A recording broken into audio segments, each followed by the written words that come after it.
This is a 39th PA seminar presentation in a series that are really oriented to people that are interested in active engagement within their communities. Many people are wanting to learn more about Prout. So we try to cover topics of interest to activists, people wanting to learn more about Prout. And we are always open to suggestions about topics that people would like to see covered. And we'll make every effort to find a content expert that's in a good position to do a solid program on that topic. We're also interested in people who have expertise in specific areas that might be willing to share their experience and expertise. So that's always appreciated. I will touch on, we have events scheduled. I'll touch on the next couple that are coming up, and we're working on going ahead and filling out the balance of the calendar year. Have a few candidates that we're working with and trying to get them scheduled. But coming up in June, Arthur Pacheco is going to do a program I think will be very interested. It's about psychoeconomy, which a key aspect of quadra economics. And you know, it's from an interesting perspective. He's going to, and he's a student right now in a mental health focus. And he's touching on a number of things that I think will be very fascinating to hear about. Then coming up in July, Ray Wood is going to be doing a presentation on Sadvipras and you know, the impact, the significance of that concept of leadership within society and you know, the transition of society. And otherwise, it's my pleasure to introduce our speaker this evening, Ms. Mohan. We've had her do presentations in the past, and it's always wonderful to have people return and share other thoughts, other areas, aspects of their expertise. Very quickly, if I may refer to you as Raksha, has been active in Prout ever since encountering it, a student, a writer, a teacher.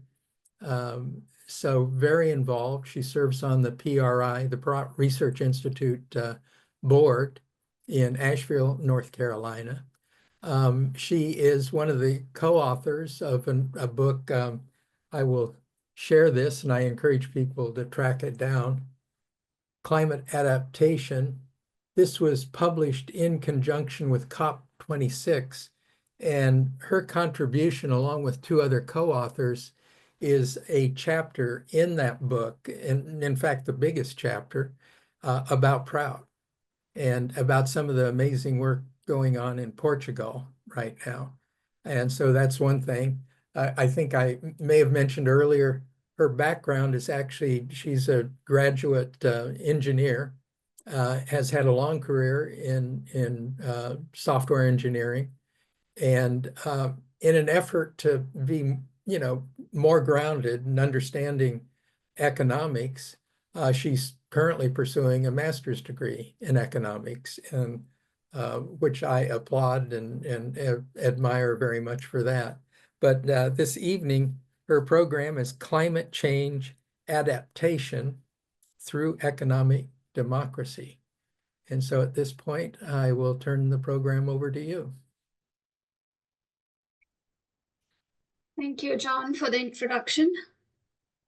Okay, so in today's presentation, I'll be talking about climate change adaptation through economic democracy. This was actually a paper I wrote for, it was a requirement for fulfillment of a graduate course that I took in the course of my master's degree in economics. And the ideas I presented in this paper resonated with the professor that I was working with, and she got it published to the university database, library database at Wright State University. So I'll be presenting some elements of that paper in this presentation. Okay, so here is a rough agenda for today's presentation. Talking about economic growth in the context of climate change, or climate change in the context of economic growth, whichever way you see it. some of the climate action and economic democracy movements, and trying to situate Prout at the center of climate change adaptation, along with other climate justice and economic justice movements and proposals. And finally, trying to find an alignment between Prout and other movements so that we can all work together to come up with some practical solution for a justice-based climate change adaptation. So starting the discussion with where are we now? We are clearly in the middle of a polycrisis or a meta-crisis, whichever way you want to identify this. And what do we mean by a crisis of this nature? It means that many independent crises are interdependent and interconnected, and they're interacting with each other and kind of exacerbating the effects of each other. And this is a kind of situation that cannot be solved on its own. We cannot pick and choose each crisis and solve them on their own. We need to take a holistic and an integrated look into everything, and nothing short of systems change can solve this crisis. So what are the crises we find? Climate change, biodiversity loss, resource depletion, economic inequality, social and political unrest, and conflict, polarization, and wars. Every other day, a new war is coming up on the scene, as you all may have seen in the news. So these are the crises which are influencing each other, and we can tie them all down to one common cause, and that is the paradigm of economic growth, which is capitalism. By nature, capitalism is extremely extractive. Capitalism doesn't care about the scruples of morality or care or concern for human and non-human life forms on the planet. So that has kind of brought us into the planet to the brink of destruction. The Intergovernmental Panel on Climate Change, which is a UN body, reports that 1.5 degrees Celsius is a limit for temperature rise, and above which many types of tipping points or natural thresholds within the ecosystem are breached. And after this point, the consequences of such breaches will become unpredictable. So this is why we find ourselves in situations where climate catastrophes, forest fires and storms and cyclones, these have become extreme over the years, and the weather patterns have become extremely unpredictable. So that's what has led to all these crises: biodiversity loss, species going extinct at a rapid rate, resource depletion. We are in an era of capitalism, which is marked by hyperconsumption, and humanity has already used up all the resources of the planet for its current survival. Some reports say that we need 1.7 Earths to sustain consumption, not just one Earth. And this also, another characteristic of capitalism is economic inequality. And all of these crises are influencing each other and exacerbating each other's effect. So trying to situate climate change adaptation in the context of economic growth makes us look into who is consuming how much of the planet's resources, and who are the biggest contributors to climate change, who are the biggest polluters of the planet.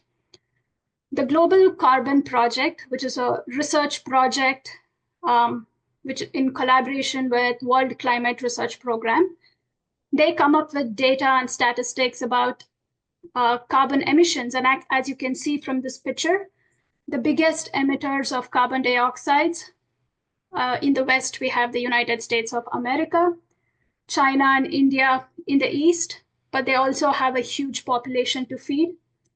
And then we have high carbon emission among oil producing countries in the Middle East, and Europe, of course, which is also marked by high consumption of resources.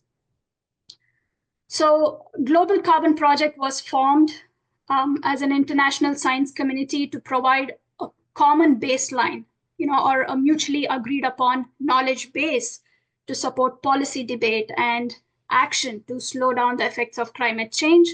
And they come up with this carbon emission report every year.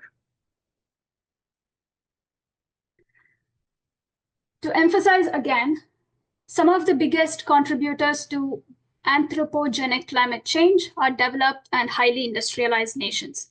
Now, there is a big debate about what caused the climate change. There are people who say climate change climate change is a result of natural causes, natural change in the cycles of the planet. And that is partially true. And P.R. Sarkar talks about it in his discourse coming off the Ice Age, where he talks about pole shifts and change in the global climate as a result of pole shifts. While there are natural causes, the biggest cause of climate change is also human economic activity since the industrialized revolution. Economic growth in developed countries is characterized by materialistic overconsumption. Developed nations also enjoy a far higher standard of living compared to developing nations. On the one hand, there are a group of nations that consume a lot more resources. On the other hand, there are many mid-income and low-income countries where the economic growth barely satisfies their basic consumption needs. So a global carbon project report talks about United States that in just 16 days, it puts more carbon dioxide into the atmosphere than Pakistan does in 1 year. African nations also fall under the category of mid-income or low-income countries, and they have 15% of the world's population, but they're only responsible for 3.8% of the carbon emission. India is the world's largest consumer of coal and the most populous country on the planet. They justify their consumption because of the population, and they justify the amount of coal they use without making concerted efforts to move towards more greener ways of generating energy by saying that we didn't create the climate change patterns that we are seeing now. It was the responsibility, the bigger part of the responsibility lies on the developed nations of the world. While I'm not justifying this argument, all I'm saying is that there is inequality in economic growth in different parts of the world, and different people have different reasons to control their carbon emissions or not. And China is also the world's biggest carbon emitter, showing no signs of reducing dependency on coal, despite all the climate goals that has been set up by international agreements like the Paris Accord and IPCC agreements. China actually plans to peak its emission by 2030. So each nation is looking for their own economic growth. And to some extent, that is justified because some of the poorest countries on the planet have been historically the smallest polluters. They're not the largest polluters of the planet. Once again, summing it all up, what is the most the current system of growth or the most prominent paradigm of development? Capitalism. And capitalism is fueled by this myth of boundless material growth. So this current system of growth has led to all these crises we discussed that has led to a major poly crisis in the form of climate change. Capitalism is characterized by extraction, which means overshoot of the resource base of the planet. Exclusion, which means it creates a class of haves and have-nots. And the profits are not distributed equitably. The resources are not distributed equitably. Accumulation of wealth, again, creating a huge income inequality, stratification, like I was speaking about the classes capitalism has created, and oppression and isolation. So we see that one of the problems is economic growth defined in terms of unlimited growth of material wealth and its consumption. And that is the main driver of all industrial and commercial activities. And therefore, it's also the principal cause of climate change. Therefore, it begs the question, what should growth look like? Should it be unlimited material growth, or are there alternative definitions of growth? And this is where I started looking at alternative systems, socioeconomic systems of development. And of course, Prout should be situated at the forefront of proposing solutions in the form of alternatives. Yeah, a little bit more about the context of economic growth.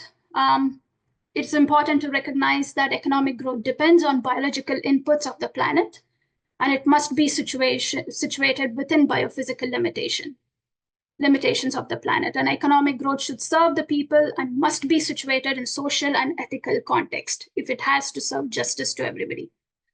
And limiting material growth for the sake of mitigating climate change is also a form of injustice perpetuated against the poorer countries. There should be a balanced form of economic development, a kind of economic development paradigm that focuses on rational distribution and progressive utilization of resources.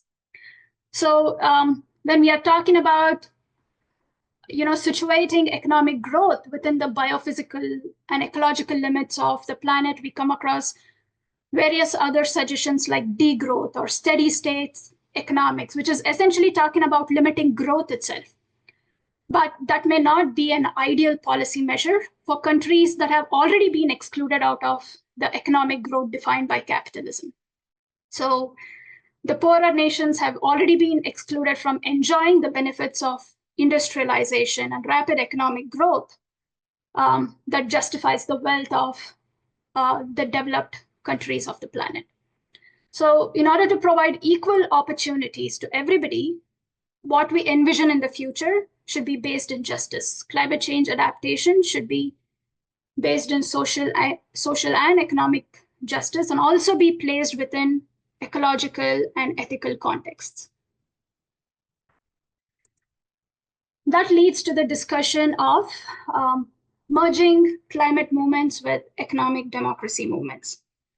There is a growing recognition in all climate movements that climate change is not just about mitigation or strategies to prevent harm.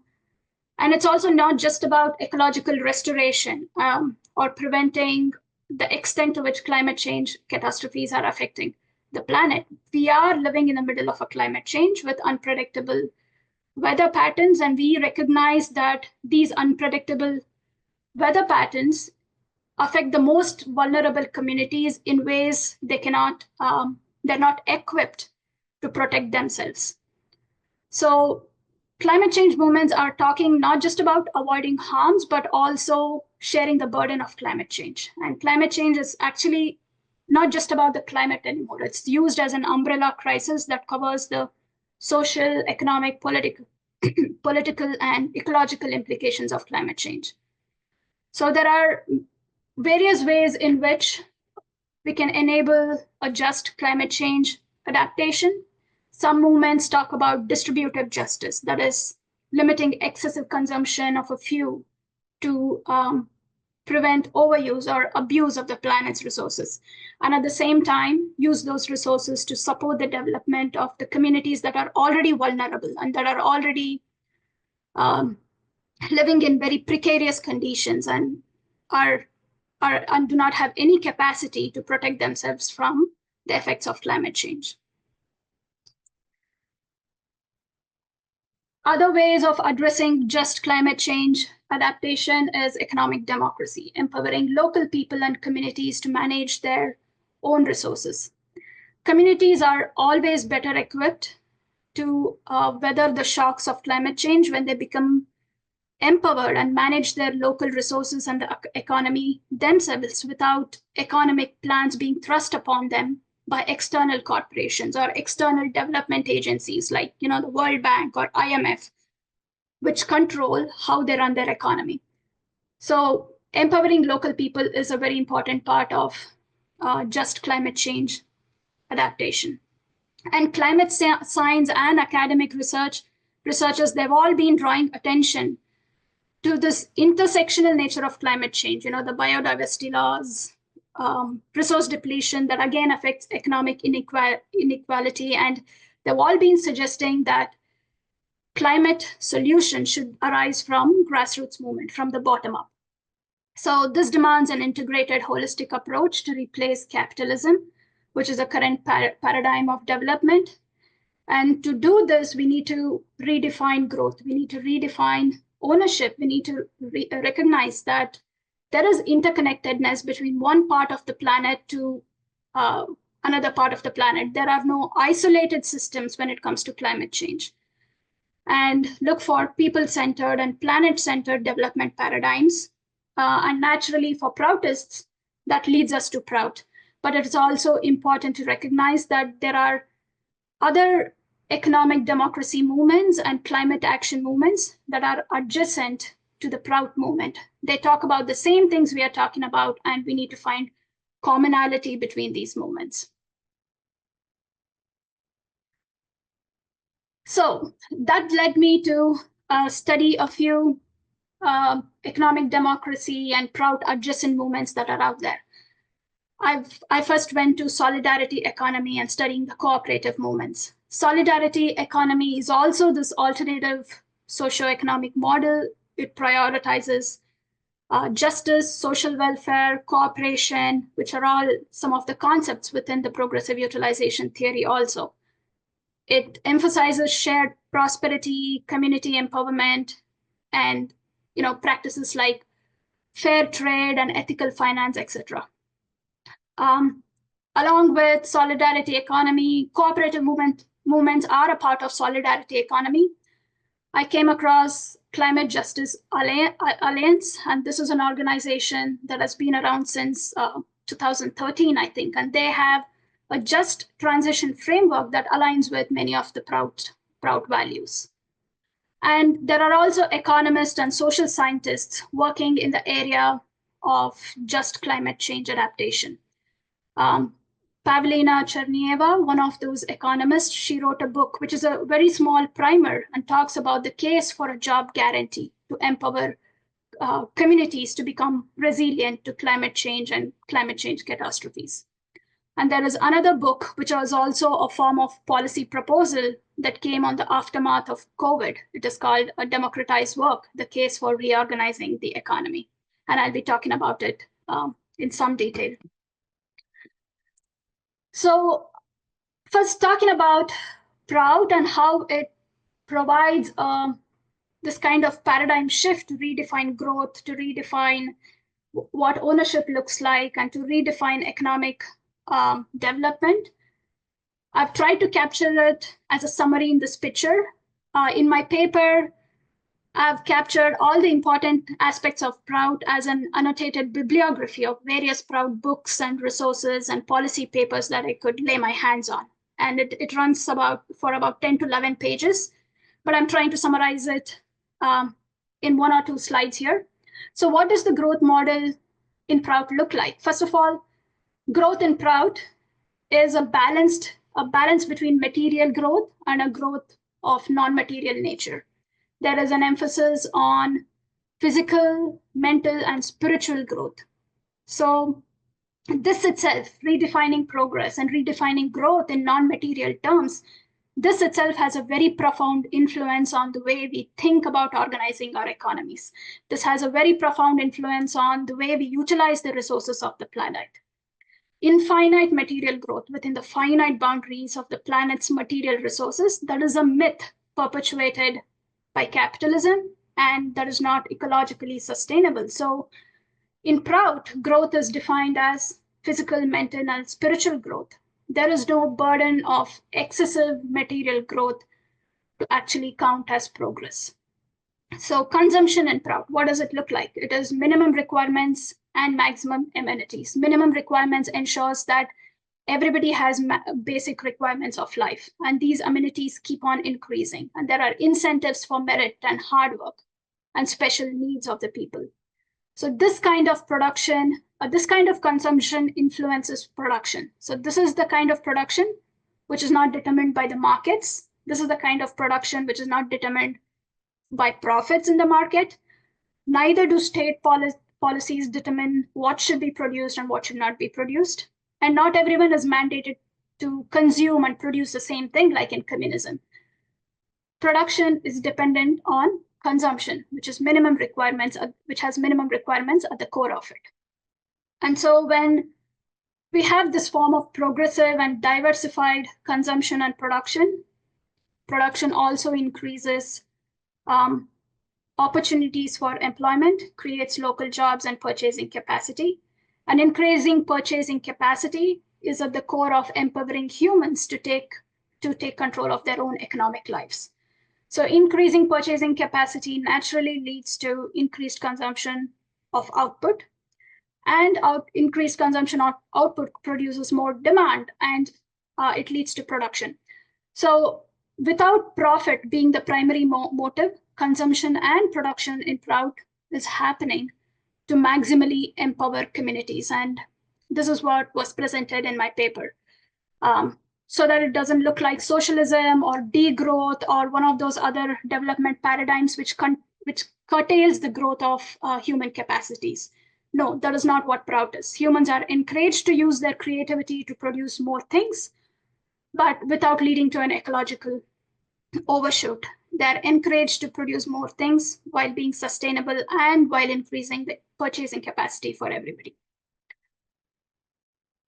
And then defining what economic democracy looks like. In most literature, when they talk about economic democracy, they're talking about democratization of the workplace. So I had to set the context right in the paper about what economic democracy looks like, and we all know that these are the 4 requirements of economic democracy within a Prout system. That is, minimum requirements of a particular age should be guaranteed to all, guaranteed increasing purchasing capacity of everybody. These have a direct effect on securing individual rights and securing individual livelihoods. And then coming to community rights and strengthening communities, we have the 3rd and 4th requirement of economic democracy. Power to make economic decisions must be placed in the hands of the local people, and outsiders must be strictly prevented from interfering in the local economy. And some explanation had to be given about why these requirements actually enable just climate change adaptation.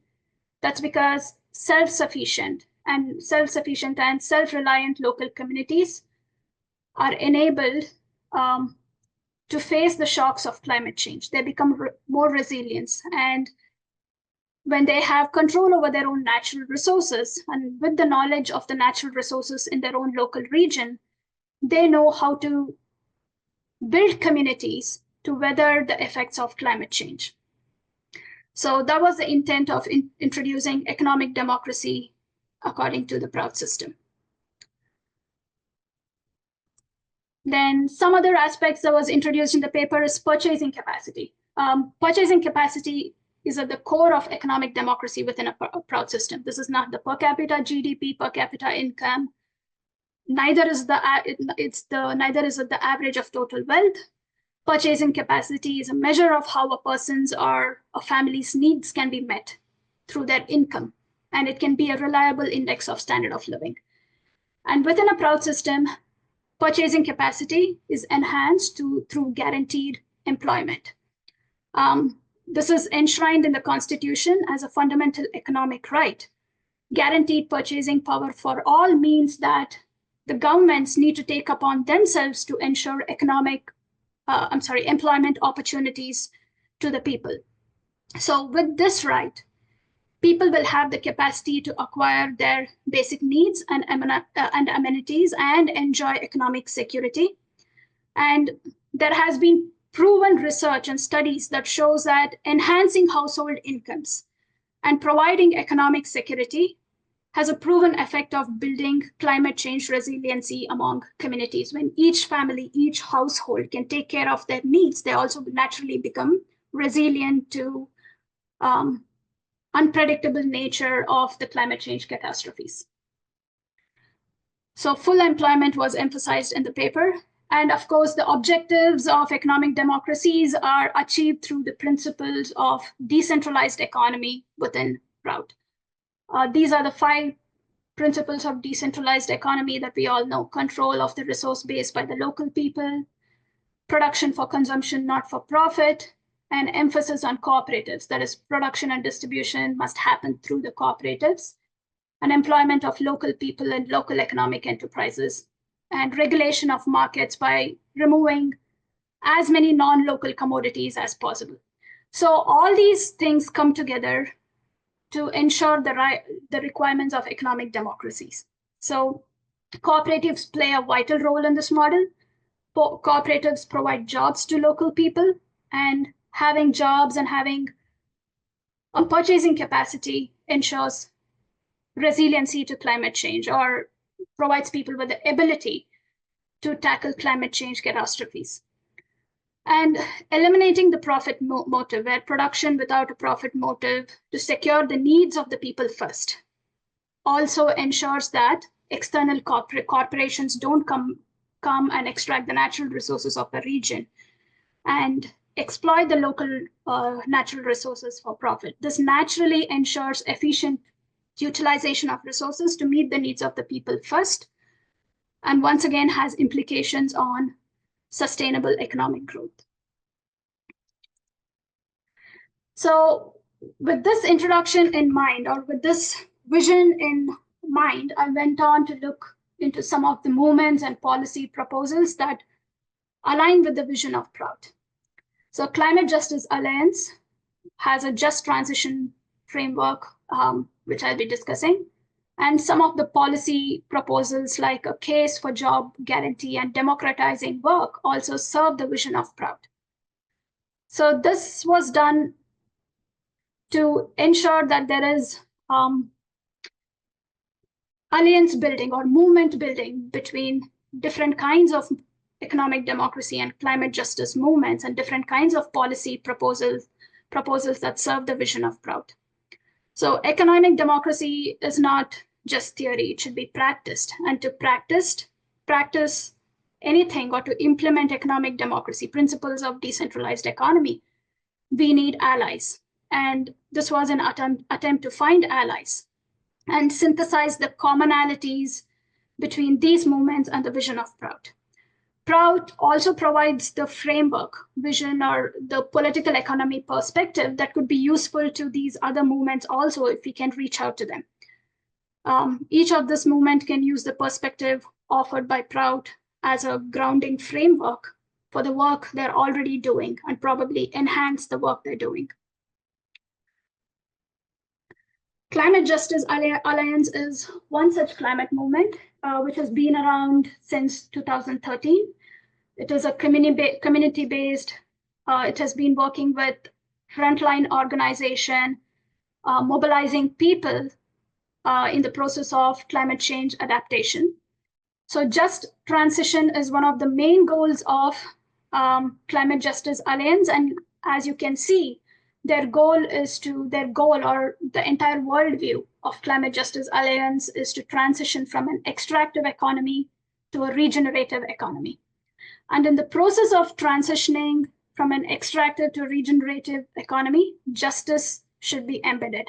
Justice should be in the forefront of this transition.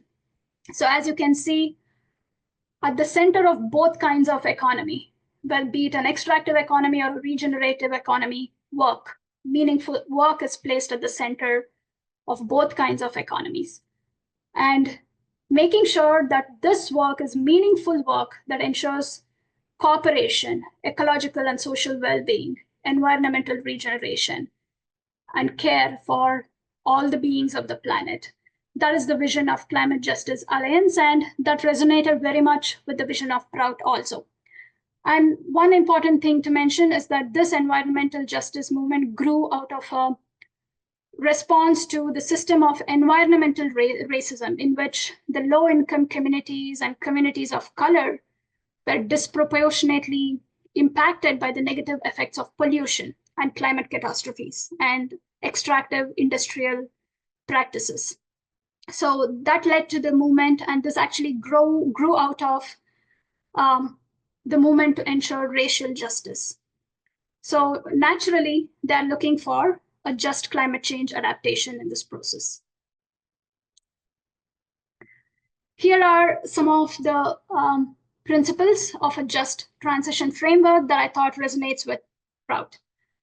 Just transition equitably redistributes resource and powers, and this speaks to the need for economic democracy and power of the people to manage their own economy. Regenerative ecological economics, which talks about the rights of plants and animals in the process of just economic transition to adapt to climate catastrophe. So this is neo-humanism. Just transition to retain culture and tradition. This is basically talking about grassroots wisdom to build resilient economies. And a just transition embodies local, regional, national, and international solidarity. And we can naturally connect this with the proposal for world government within Prout. And just transition talks about to build what we need now, and which is literally one of the principles of decentralized economy, production for the needs of the people first and not for profits. And just transition creates meaningful work. So this talks about job guarantee, wages, and naturally leads to the vision of ever-increasing purchasing capacity, which we talk about in Prout. And uphold self-determination of community, which means local decision-making, local identity, bring communities together through local identity. That is a socio-economic unit within Prout. And then just transition moves us toward buen vivir, which means live well, but not live better at the cost of others. Everyone has a right to live well. So from this just transition framework, I took their emphasis on meaningful work to make a shift, to make a connection between certain job guarantee proposals and democratizing work proposals. So meaningful work creates opportunities for people to learn, grow, and develop their capacities. And Prout is not just a socioeconomic movement or a socioeconomic vision, but it also talks about maximally utilizing people's potentiality and developing human potentiality to its fullest extent. So through meaningful work, people can learn to grow their potentialities. Meaningful works also transforms communities and their environment, because people come together through work and people can define their role within their communities as producers, consumers, workers, in relation to each other, and build a community together. And this actually fosters a process of self-determination. So if you can see, work connects every piece of this just transition framework together. So from a climate change adaptation perspective, self-determination and empowerment through meaningful work acts as an effective tool to realize a world order in which people take complete control of their economy, in which communities build inherent resilience, resources, and skills for crafting their own climate solutions that are suitable to their own needs and to their own regions without depending on extractive economic processes. So the next policy proposal that has the potential of working with the Prout movement and Prout is to enable a just climate change transition is a job guarantee proposal. This is a book called A Case for a Job Guarantee, put together by the economist Pavlina Chernieva. Talks about the benefits of employment, benefits of full employment and its transformative effects on communities. So employment not only guarantees decent living, but also abolishes, when there is an employment guarantee by the government, then it sets the wage at a certain level. So it has the potential of abolishing poverty level wages and creating, abolishing this class of haves and have-nots. I wouldn't say it would completely abolish the class of haves and have-nots, but to some extent it has the effect of reducing the kind of wealth and income gaps we see now. And guaranteed employment also helps people retain their skills. And these skills are very much needed in times of crises. This also talks about developing human potentiality. And improved wages increases household incomes, purchasing power, and ability to secure basic needs. And this has a direct effect on how people can adapt to climate change. In the context of ongoing issues of environmental degradation, discrimination, and wealth disparities, job guarantee policies should be based on care for the environment, care for the community, and care for the people. So she also makes a proposal for green jobs, that is, government programs that creates employment to tackle the twin challenges of both employment and climate change. She argues that climate change policy is essentially social and economic policy and vice versa. So climate change policy should be embedded within socio-economic policies, and economic and social policy should be embedded within climate change policies.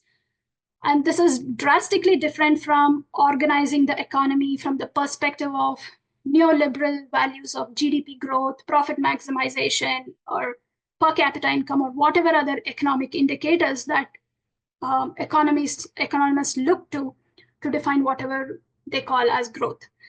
But clearly, programs such as job guarantee policies and movements such as Climate Justice Alliance are talking about growth of a different nature. So there is also an advocacy for democratic job guarantee process. And by democratic, she means local people taking care of their local needs and creating jobs that are locally meaningful to them. So this could be local infrastructure based on the kind of predictions they may have for climate change catastrophes. Some communities need to be resilient to fire, some communities need to be resilient to tornadoes, and some communities need to be resilient to floods, which are all the effects of climate change. And we are at a stage where we cannot prevent these catastrophes, but we have to learn to adapt. And creating local jobs through green jobs programs to address these local issues or local ways of dealing with climate change becomes extremely important. So that is what this whole case for job guarantee proposal is talking about. And I see Prout is easily collaborating with something like this and introducing our principles of decentralized economy and economic democracy to strengthen job guarantee program and situating it within the context of a three-tiered economy, where, of course, the government has a role to create jobs, but also there is private enterprise that can create jobs of certain nature, and then cooperatives create the maximum number of jobs within an economy. The other proposal that I looked into was, again, a book which was put together by economists and social scientists in the aftermath of COVID-19. It is called Democratize Work.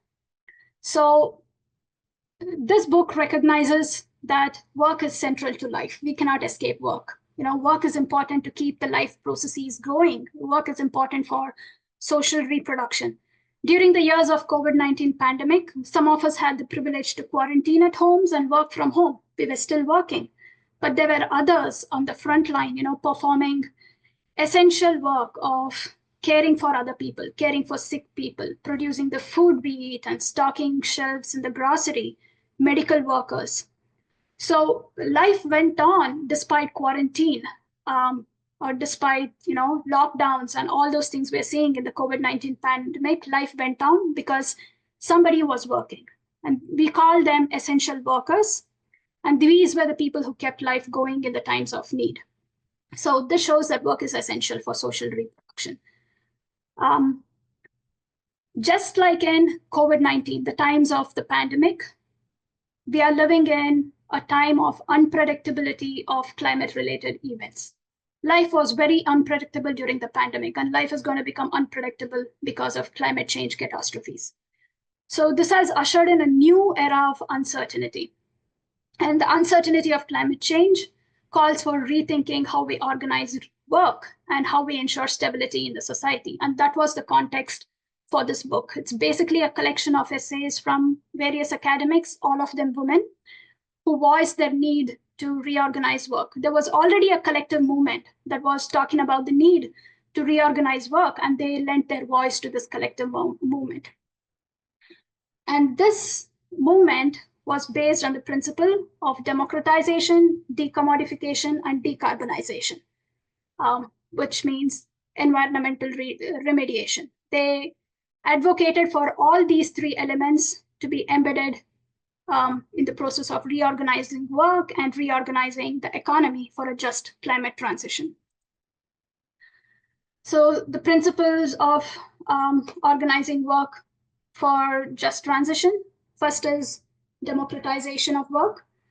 So this can fit into the larger plan of economic democracy, because in this context, they're talking about shifting the decision-making powers from CEOs and owners and employers to workers. So representation of workers in decision-making bodies that naturally leads to worker-owned economic enterprises like co-ops, and raising the wage floor and reducing the highest and the lowest income gap. And this is the principle of minimum requirements, maximum amenities, and bridging the gap between the two that we see in Prout. The second principle they advocated for is de-commodification of labor. That is, protecting work from becoming a fictitious commodity. Work is embedded within the life process. Work is not separate from the life process. The work and the worker cannot be separated. So in some sense, work cannot be put up on sale, but work should be used and can be used to make life better for everybody. Therefore, work should not be treated as all other commodities, and should not be sold and purchased on the market. And just the market mechanism alone should not determine the value of work, which means there should be no poverty level wages.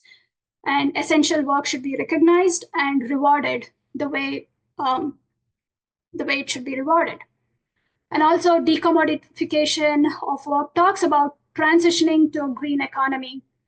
And when work is decommodified, when the transition to a green economy happens, the nature of work changes. But if the work is decommodified, then there is no job loss. There is no market mechanism which comes and says this work, this labor is not needed, so we're going to eliminate it completely and keep people in poverty or in a state of joblessness.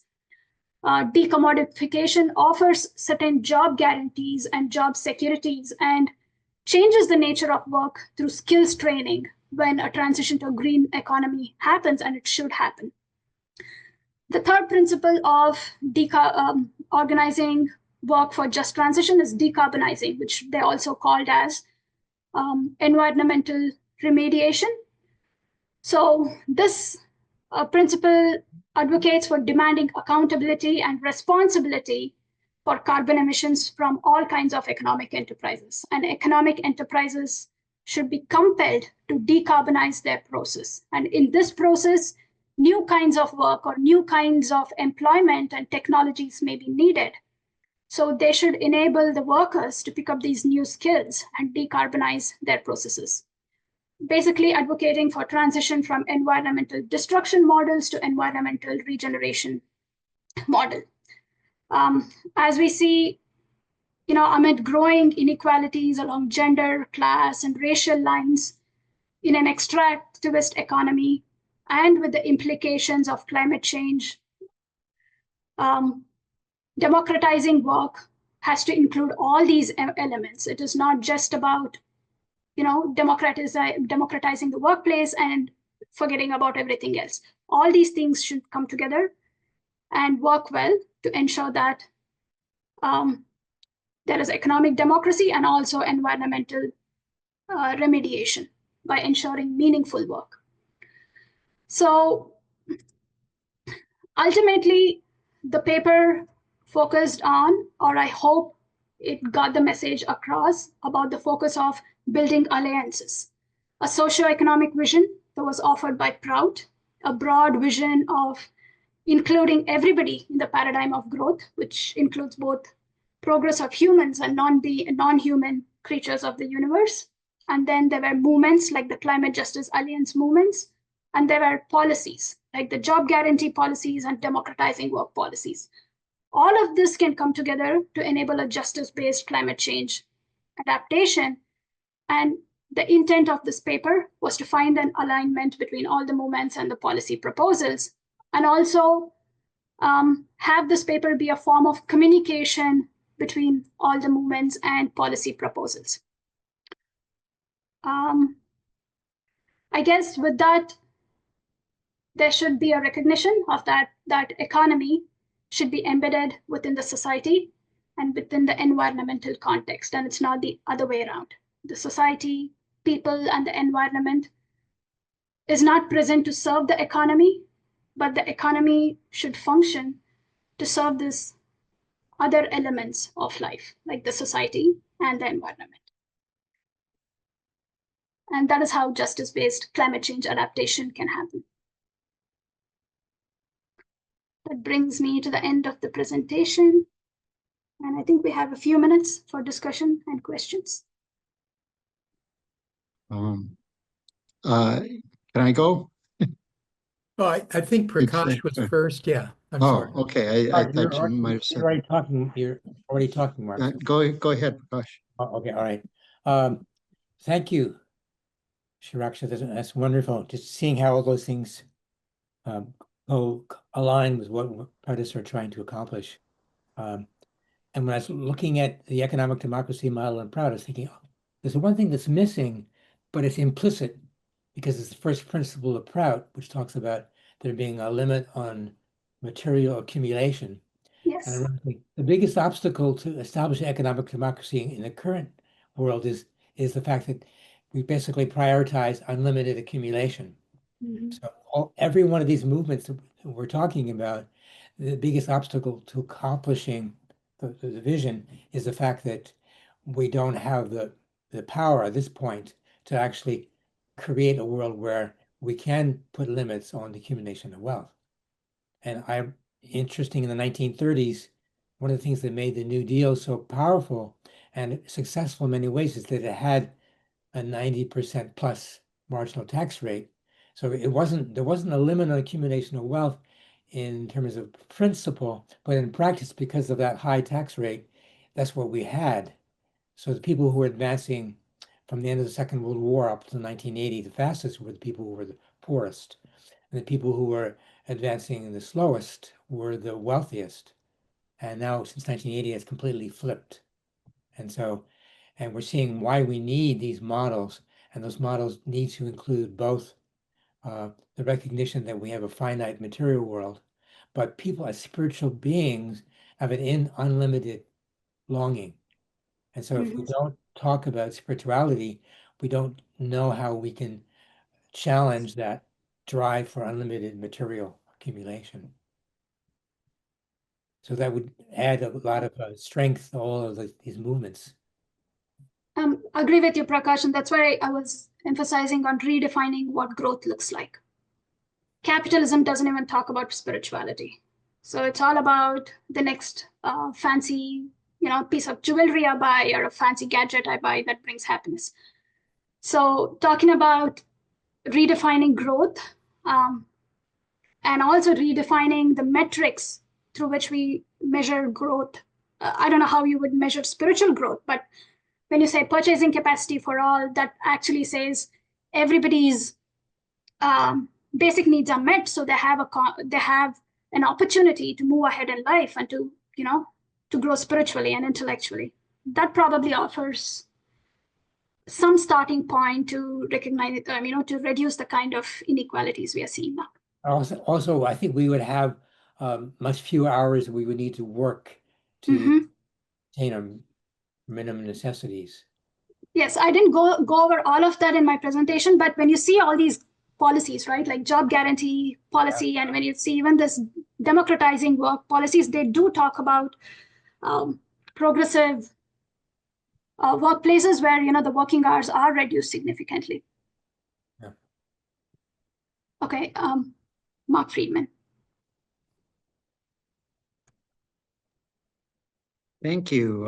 Yeah, your presentation raised many thoughts that we won't have time to go over, but I hope we can have some further conversations. Just perhaps a simple question.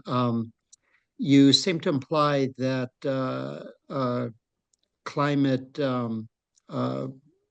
or production that's more climate friendly will just kind of come about through institutional changes. What is the role of regulation, both for climate change and environment in general? I think we can see that perhaps even cooperatives might at some times want to cut corners if they don't have proper guidance. So have you given that some thought? To be honest, I haven't given it too much thought, but I think the inevitability of climate catastrophes, right? Because there are going to push us in that direction. I focused on climate change movements that are focusing on just climate adaptation, like climate justice alliance. They focus on just climate adaptation. But if you see most other climate movements, like the Sunrise Movement and others, they are directly going after um, fossil fuel led growth and fossil fuel companies. So I see that there is a transition, although happening slowly, towards greener technologies and greener ways of producing the things we need. But in the process of this transition, I'm more concerned about what does it look like for the poorest of the poor? Would they be losing their jobs? Would they be just displaced from their stable employment? And that is where how we reorganize work comes into picture. And that is what I was focusing on this presentation. But I do think that there are a lot of climate movements that are going after fossil fuel-led production and fossil fuel companies.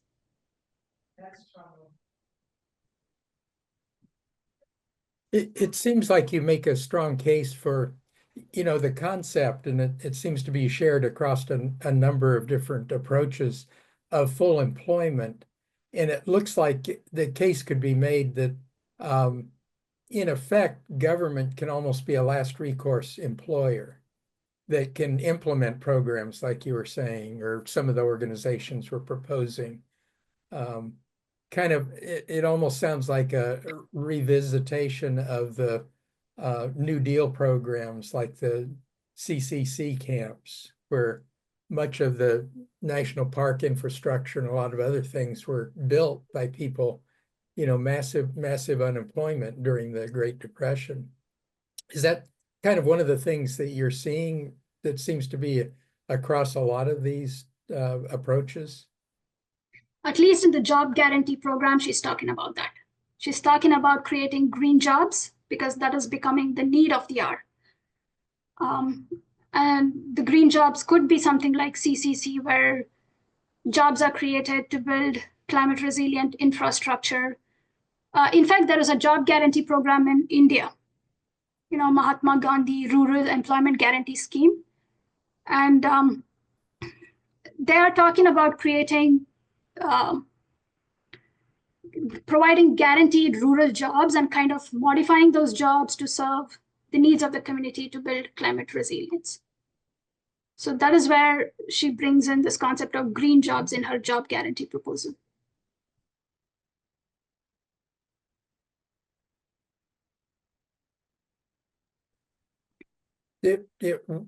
Actually, it was my fault. I didn't share that you're working on a master's in social and applied economics. And I think it might be interesting for you to clarify, how do you distinguish that from some of the other options within economics? And I'd just be curious how you zeroed in on that yourself. On the job guarantee proposal? No, on the master's program, where you're focusing on social and applied economics. How do you distinguish that from what maybe a lot of us just think is an economics degree? I mean, there was a lot of preparation building up to this. I did speak to a lot of people, zeroed in on programs that had a focus on heterodox economics in the USA. And that's how I landed in this program. So I think Mark has another question.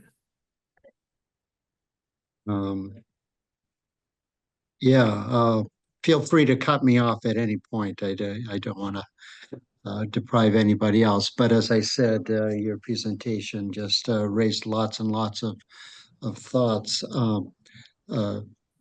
Again, with the job guarantee, I think we do want to distinguish a little bit. It's a great idea, and I think we can get a lot of guidance with a lot of authors that are working with job guarantees now. But to some extent, that is I think would be a necessary solution in a capitalist context, which tends towards excessive unemployment. So that's kind of a lever that would alleviate that, which it would be different in a number of ways in a Proutist context. But I guess my question is, you talk about a parity between production and consumption, Mhm. but you don't talk about markets very much. And it seems like Prout does operate within markets, and how we structure those markets are likely to be quite different. Of course, there's the government sector, which would be absolutely non-profit. I would like to Cooperative, say yeah. in the paper, I did speak about three-tiered economy, Mhm. in which I mentioned about the 3 tiers. In this presentation, I didn't bring it in because I thought I was just, because of time limit or whatever. I put the slides together just 2 hours before this presentation, but I have spoken in the paper about the 3-tiered economic structure.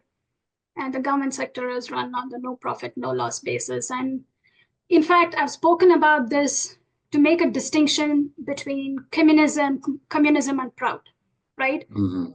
To make a distinction that not everything is state controlled. State controls only those enterprises that have a large scale effect, and that should be run on no profit, no loss. Most of it should happen through cooperatives, essential production and distribution. And of course, private enterprises should have a smaller role in this whole economy. So does that speak to how the markets are structured in a Prout economy? To an extent, sure. Then again, we're talking about increasing purchasing capacity. I think we're not talking about planners creating that, supplying that purchasing capacity. I think to an would extent argue- we are talking about market mechanisms aligned with planning mechanisms.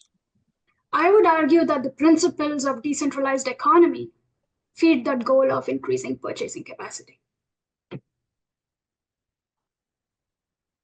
The principles act as policies that should be serving the requirements of economic democracy of increasing purchasing capacity, and that was presented in the paper as well. So because we have these principles, and because these principles serve the policy goals of ensuring jobs through cooperatives and regulating markets, et cetera, naturally it would feed the requirements of economic democracy. In the paper itself, I've said a little bit about block level planning, but most of it was about trying to find the commonalities between these movements for a just climate change adaptation.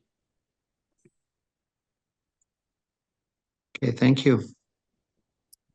Maybe as an aside, I will mention that when we were promoting Raksha's program, there's actually a link to her paper that she's making reference to. So people can look that up. I don't think I could copy all of it right now into the chat, but it is available still on the announcement about our program this evening. So if people are interested, you can access the entire paper. And I encourage people, I mean, it was very well done and was published, which is a credit to Raksha as a graduate student that it actually was picked up and published by the university. Alberta. Thank you very much for actually putting this together to actually help understand who the Prout allies are. I appreciate the importance of that. Is there any organization that is attempting to network these to network organizations in terms of the commonalities. I mean, anything on the ground trying to create networks. Is this question clear? With the Prout movement? Well, it wouldn't have to do it necessarily with the Prout movement. It could be, is there any movement? Is there any organization that's attempting to network these economic movements? My goal with this paper was to kind of help both Proutists and non-Proutist network. Exactly. I understand that. Is there anybody is there anyone using your paper to try to do that? Well, I mean, if I go back and see the number of downloads on that link for the paper, there are a few hundred downloads, but I don't know what they're doing with the downloaded paper. So I think we should take it as Proutists, we should take it as a starting point to reach out to these movements and authors and introduce kind of, the Prout principles of economic democracy and decentralized economy, and explain to them that this might serve your own goal of job guarantee proposal if the economy is structured in this way and whatnot. So potentially it's up to us, is maybe what I'm hearing you say. Of course. Okay, thank you. I'm curious, you reference a number of books. By any chance, did you actually have any interaction with the authors of those books? Because that seems like it would have been an opportunity to link together. Not really. My professor has had interactions with some of those authors, and that's how she referenced those books with me. And she is very much interested in feminist economy and these kind of fields. So she did conduct a course in which she was introducing us to feminist economist scholars, and that's how I came across these two books.